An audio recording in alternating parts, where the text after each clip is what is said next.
There's almost nothing you can't paint with watercolor pencils, and I don't think enough people realize that. From coloring books to simple objects and shapes to realistic landscapes that look smooth, textured paintings, and portraits in just about any style, it's all the same medium.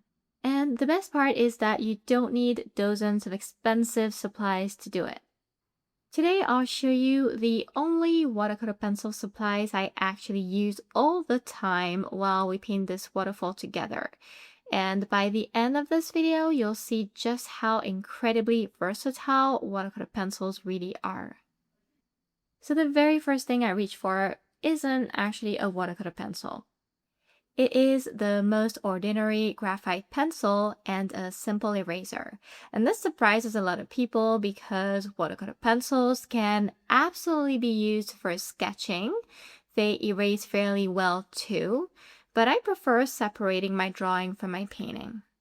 A graphite pencil always erases beautifully, and I never have to think about choosing the right watercolor pencil color for the sketch.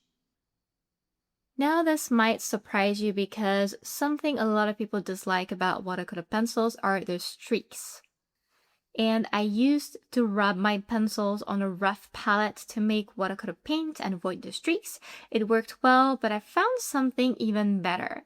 Now I just sand the pigment directly onto the paper with ordinary 220 grit sandpaper. It's nothing fancy, just something I already had around the house. And anything close to that grit works perfectly. And before anyone asks, I checked with both Faber-Castell and Caran d'Ache, and they confirmed that their watercolor pencils are safe to use this way since they're non-toxic. For large backgrounds, this technique is a game changer. Instead of coloring huge areas one stroke at a time, I quickly build the painting up exactly where I want my colors. Then I grab an ordinary paper towel and I gently rub the pigment in circular motions. And I'm not trying to make everything perfectly even. I focus on overlapping colors a little. Nature isn't made of isolated colors, so letting greens blend into browns or blues subtly mix into greens immediately creates something that feels much more natural. And once I'm happy with the overall placement of the colors, I spray water from a distance to activate everything with a spray bottle. And you can easily find one online or in a store. We don't need anything fancy once again. At this point, you could stop here if you just want a quick background. Or you can always go back with a brush to gently move the pigment where you want it and refine a few shapes without losing that beautiful smooth look. While everything is drying, I sprinkle clean water over certain areas to create texture in the grass and trees around the waterfall. One thing I absolutely love about watercolor pencils is how dramatic these blooms become compared to traditional watercolor. Now you might be wondering about paper. So I mostly paint on watercolor paper, but watercolor pencils are probably the most flexible water-based medium I know because we usually activate them with very little water. So you can paint in coloring books, mixed media sketchbooks, or all kinds of traditional watercolor paper. For most of my paintings, I use cold-pressed watercolor paper because I think it's the best all-around option, so it's easier for me. And when I'm painting landscapes, I prefer 100% cotton cold press paper because it handles repeated layers beautifully, but it's absolutely not a requirement, and I love I can use papers that are a lower quality than cotton papers and still get great results. The only paper I don't generally recommend is rough watercolor paper because all those little bumps can emphasize pencil strokes before activation. This cold press one here is smoother, and notice how quickly I'm coloring here.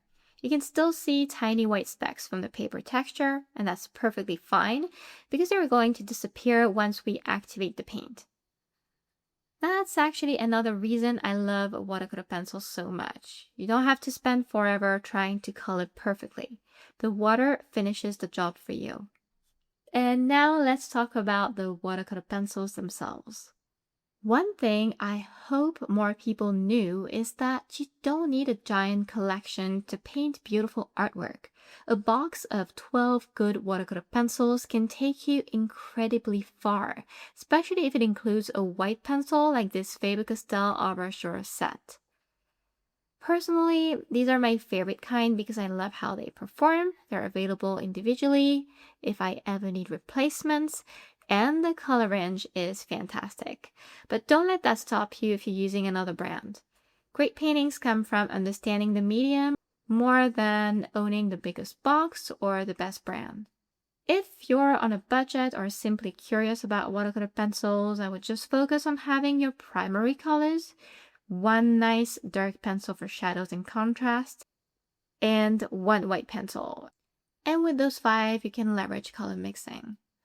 For example, notice how few colors I'm actually using here. A light brown, a green, a bright blue, that's basically it, at least for the main colors. I'm overlapping colors freely again to create different shades of green and browns. And one thing to remember is to slowly build the drawing until it almost looks finished before activating anything. This is something I recommend trying because it gives you much more control over the final painting, as you're about to see. And for this part, all you're going to need is 1 jar of water, a paper towel, and a watercolor brush. And one of the biggest misconceptions about watercolor pencils is that people think you simply run a wet brush over the drawing, but that's usually where things go wrong and get all muddy. So instead, I dip my brush into the water, then I immediately blot it on my paper towel because I don't want a soaking wet brush. I want a damp one, and that tiny habit changes everything. Watch how you can activate exactly the areas you want without flooding the paper. The drawing just turns into a painting. I work section by section instead of rushing across the whole painting, and every time I switch colors, I rinse my brush and I blot it again before continuing. That way, each color stays clean and vibrant instead of turning muddy. I didn't talk about paintbrushes, but I simply use watercolor brushes and they aren't complicated either. Come either my usual supplies I also use for traditional watercolors. I didn't get anything new just for the pencils. Your favorite combination might end up being completely different from mine depending on what you enjoy painting, and that's absolutely fine. Now for one of my favorite optional tools is a water-soluble graphite pencil. If you enjoy strong contrast like I do, these are incredibly fun. So remember when I talked about having the primary colors plus 1 dark color and 1 white pencil? Well, this water-soluble graphite is actually my dark color here, and sometimes I'll use a very dark brown or indigo instead, so you absolutely don't have to get this.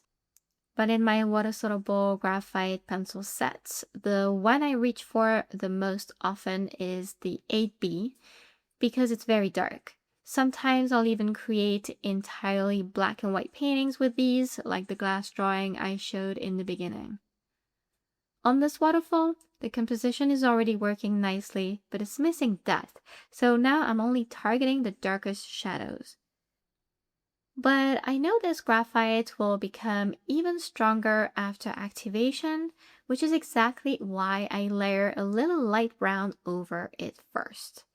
Instead of ending up with flat gray shadows, I get beautiful rich dark browns. And again, notice how easily watercolor pencils mix together. I activate these darker areas exactly the same way as before. Small sections, damp brush, lots of rinsing between colors. Especially here because graphite can easily muddy nearby areas if you aren't careful. At this stage, I also feel like the painting needs a little more texture and a smoother transition between the detailed waterfall and the softer surroundings. So I dip the tips of my watercolor pencils into water before drawing directly onto the paper. The softened tips leave rich marks and chunky textures that would be difficult to create any other way. So now notice that earlier I wasn't too concerned about keeping my pencils razor sharp. because broad coloring is actually easier with a slightly blunter tip. But now precision matters. So I grabbed the simplest pencil sharpener imaginable. I've tried fancy ones over the years, and honestly, I keep coming back to the basic one because a lot of times the simplest tools really are the best tools. Now here's my favorite watercolor pencil of all times, and that's the white pencil. It replaces white gouache, a white gel pen, and it feels much more natural because it's the exact same medium as the rest of the painting. Used dry like a colored pencil, it creates soft highlights that blend beautifully, but if you wet the tip, you can create much brighter, crisper highlights exactly where you want them. Little finishing touches like these make such a difference. That's really everything. Nothing fancy, nothing complicated, just a handful of simple supplies that let you paint absolutely anything, because watercolor pencils aren't just another way to color. They're a complete painting medium all of their own. So if you enjoyed this and you want to learn all my techniques with a progression from beginner to intermediate, check out my watercolor pencil mastery course in the description below. It is self-paced, but I'm here to give you feedback and help if you need it. And if you thought this video was helpful, please let me know below. It is encouraging and also helps more people find my videos. And if you want to watch more, actually, there are plenty of them on my channel. Thank you so much for watching, and see you next time.